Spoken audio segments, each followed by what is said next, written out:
Hello, my name is Arlene Vidor. I was born and raised in Chicago, and that city's architectural heritage influenced my budding interest in photography during my young adulthood, and so I started by capturing the built environment and urban landscape that surrounded me.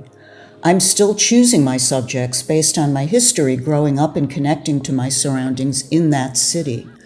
But I eventually moved to Southern California, and this year I celebrate my 30th anniversary living here.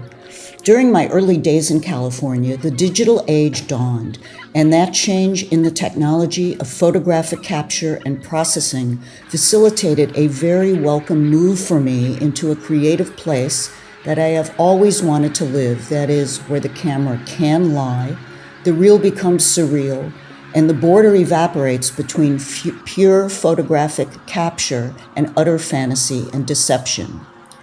And on or around that border, there is a lot of vagueness that can be explored between the real and the surreal. I admit to being very inspired in my pursuit of photography by three prominent 20th century artists, Richard Diebenkorn, Laszlo Moholy-Nagy, and Aaron Siskind. My latest efforts examine the very magical and ever-changing juxtaposition of the built environment and the natural environment.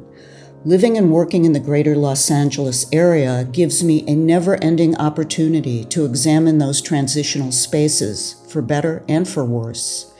Irrigate, my contribution to this exhibition, is a digital photo collage that speaks about the environmental irony of the current moment. The primary image is in a field in California's Imperial Valley in which crops are being irrigated with the aid of plastic mulch.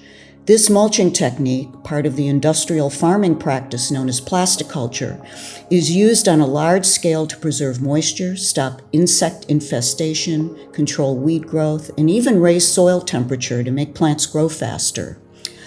The inserted photographs of a healthy vine and a belching smokestack depict the dissolution of the symbolic border between the original purpose of irrigation, that is, watering crops to make them grow in a water-depleted environment, and the current method in which irrigation is deployed by growing crops using tons of petroleum-based polluting materials that ultimately can make our planet inhospitable to both plant and animal life.